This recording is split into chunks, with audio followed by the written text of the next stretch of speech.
Hello dear students, welcome back to our channel learning hub spot. और मैं हूं आपका होस्ट और दोस्त आदित्य। तो लास्ट लेक्चर में हम लोग ने कंप्लीट किया था हमारा टॉपिक जो था एक्सेलरेशन। उसमें हम लोग ने पढ़ा था how to find acceleration, that is final minus initial. जैसे इधर पे गया था final velocity minus initial velocity upon time. और उसमें हम लोग ने पढ़ा था uniform acceleration and non uniform acceleration. अब यूनिफॉर्म एक्सेलरेशन क्या होता है और नॉन यूनिफॉर्म एक्सेलरेशन क्या होता है वो मैंने आपको पिछले लेक्चर में बताया था। तो अगर आपने पिछला लेक्चर हमारा नहीं देखा था तो आप उसे देख लीजिए। आज हम करने वाले हैं हमारा next topic, that is positive, negative and zero acceleration. अब जैसे हम समझते हैं पॉजिटिव मतलब इंक्रीज़, नेगेटिव मतलब डिक्रीज़, ज़ीरो मतलब ज़ीरो, उसी से रिलेटेड है और ये बहुत ही इजी है हमें समझने के लिए। An object can have positive और negative acceleration when a velocity of an object increases. अगर ऑब्जेक्ट की वेलोसिटी इंक्रीज हो रही है, in that case we can say that acceleration is positive. In this case the acceleration is in the direction of the velocity. मतलब अगर object इस direction में move कर रहा है तो उसका वेलोसिटी भी इस डायरेक्शन में रहेगा, तो उसका जो acceleration will be in the same direction. मतलब acceleration and velocity will be in the same direction.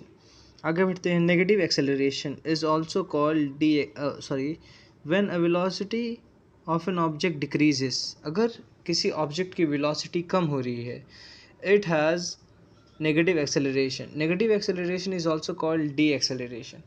अब नेगेटिव एक्सेलरेशन, अगर उसकी वेलोसिटी कम हो रही है, जब वो ब्रेक मारेगा तो उसकी वेलोसिटी कम होगी तो वो डी एक्सेलरेट हो जाएगा।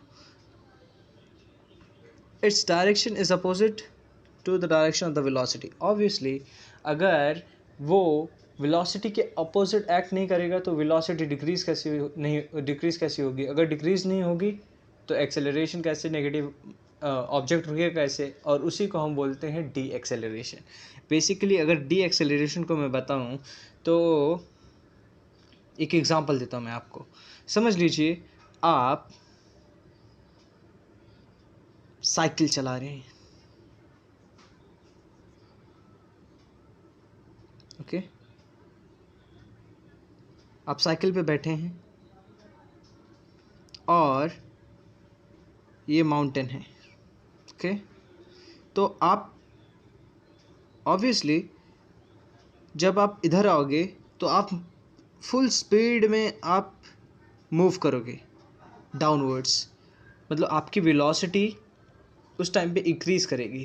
बट जैसे आप ग्राउंड पे आओगे, समझ लो आप इधर पहुंच गए, आपकी वेलोसिटी तो मैक्सिमम। अब इसी एग्जांपल से मैं आपको पूरा स्टार्टिंग से अब तक वेलोसिटी, इनिशियल, फाइनल और सब आपको मैं बता देता हूँ, ओके? तो अब माउंटेन से, इससे आपका रिवीजन भी हो जाएगा और जो नए बच्चे आए रहेंगे जिन्होंने पुराना वीडियो नहीं देखा रहेगा उनको भी समझ आएगा।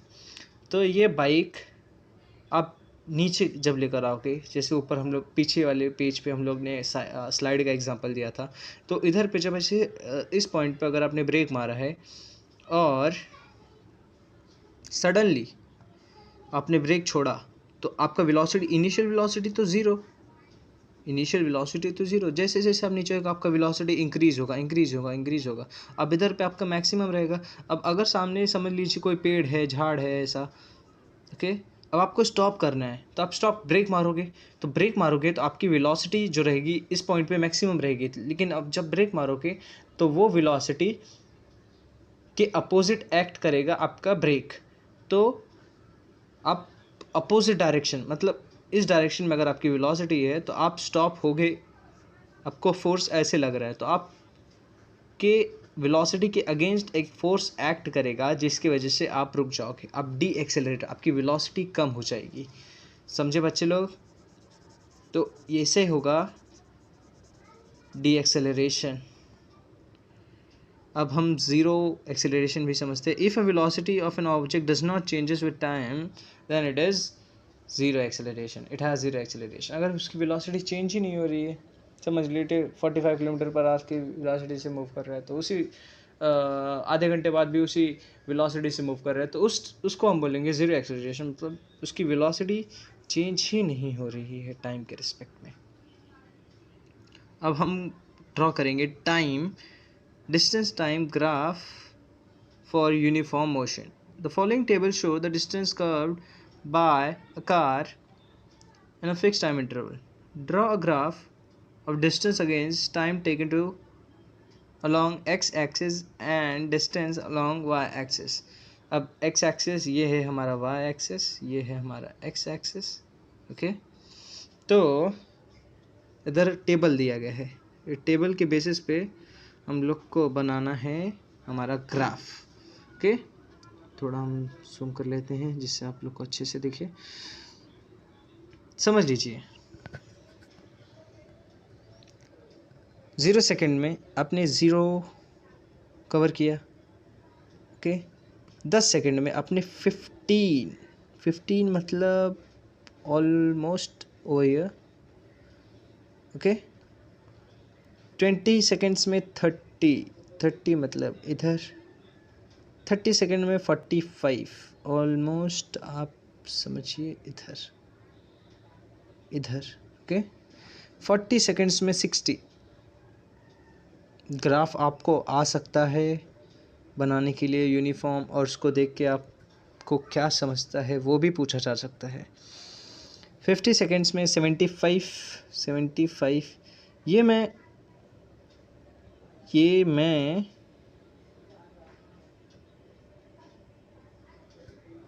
जो ग्राफ जो लाइन बनाऊंगा वो स्ट्रेट ना हो, क्योंकि मैं मार्कर से बना रहा हूँ. बट आप जब बनाओगे तो आपका जो लाइन बनेगा, अब जब सब डॉटेड लाइन को आप कनेक्ट करोगे तो आपको एक स्ट्रेट लाइन मिलेगा.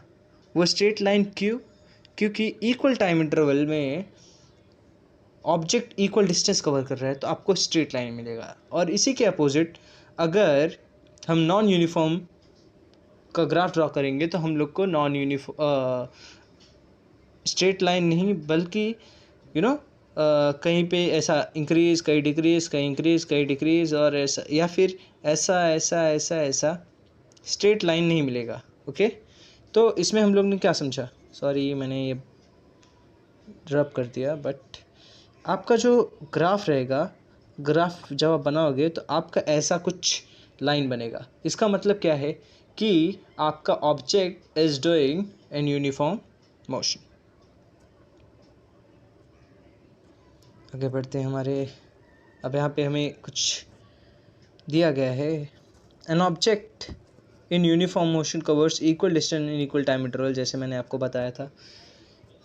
दस the graph between distance and time is always straight. मतलब वो ऐसा टेढ़ा मेढ़ा नहीं बनाएगा. जब भी आप ग्राफ पेपर पे वो टेबल बनाओगे तो वो ऑलवेज स्ट्रेट ये वाला बनेगा, ये वाला नॉन यूनिफॉर्म मोशन में बनेगा. समझे बच्चा लोग? यूज योर ब्रेन पावर, अपने खोपड़े का पावर इस्तेमाल कीजिए. The distance time graph above what does, one second मेरे को दिख नहीं रहा है. In distance time graph above what does the slope of the straight line indicate. The slope of the straight line indicates that the object is traveling equal distance in an equal time interval. ये बहुत ही important है. और इससे हम क्या समझते हैं, straight line से क्या समझते हैं कि इक्वल टाइम इंटरवल में जो हमारा ऑब्जेक्ट है वो इक्वल डिस्टेंस ट्रैवल कर रहा है. जैसे अगर मैं आपको याद दिलाने की कोशिश करूँ तो अमर अकबर एंथनी का जो एग्ज़ाम्पल था, उसमें अमर और एंथनी ने इक्वल डिस्टेंस ट्रैवल किया था इक्वल टाइम इंटरवल में. तो दे वर डूइंग यूनिफॉर्म मोशन। अगर उसका टाइम ग्राफ आप बनाओगे तो उसका टाइम ग्राफ आपको स्ट्रेट टाइम ग्राफ बनेगा। किस लिए? 40 हर आधे घंटे में 20 किलोमीटर्स अमर ट्रैवल कर रहा था, एंथनी 14 किलोमीटर, बट अकबर का स्ट्रेट नहीं बनेगा, वो कुछ ऐसा अकबर का जो टाइम ग्राफ रहेगा वो कुछ ऐसा जाएगा, ओके, और फिर थोड़ा सा डिक्रीज होगा, फिर वापस बनेगा। किस लिए? उसने बीच में 18 किलोमीटर की जगह उसने 6 किलोमीटर्स ट्रैवल किया था। आप अगर रिकॉल करने की कोशिश करें तो आपको याद आएगा, वरना आप पॉज करके आप वापस जाके उसको रीड कीजिए एग्जाम्पल को, आपको और अच्छे से समझ में आएगा। Distance time graph for non uniform motion. The following table show the distance covered by bus in an equal time interval. Draw a graph of distance against time taken to reach time taken along x-axis and distance along y-axis in figure. Does the graph show a direct proportionality between distance and time? देखते हैं। अब आप जैसे बनाओगे, अब आप लोग को ग्राफ कैसे बनाना है, आप लोग को ग्राफ बनाने आता होगा, आप बड़े हो गए हो। ये हो गया आपका y एक्सिस, ये आपका x एक्सिस, x आणि y, ओके, 0। तो वन सेकेंड गाइस, थोड़ा सा इम्प्रॉपर बन गया कि देखते हैं स्ट्रेट लाइन इधर से। वन सेकेंड, गलत हो रहा है कुछ तो।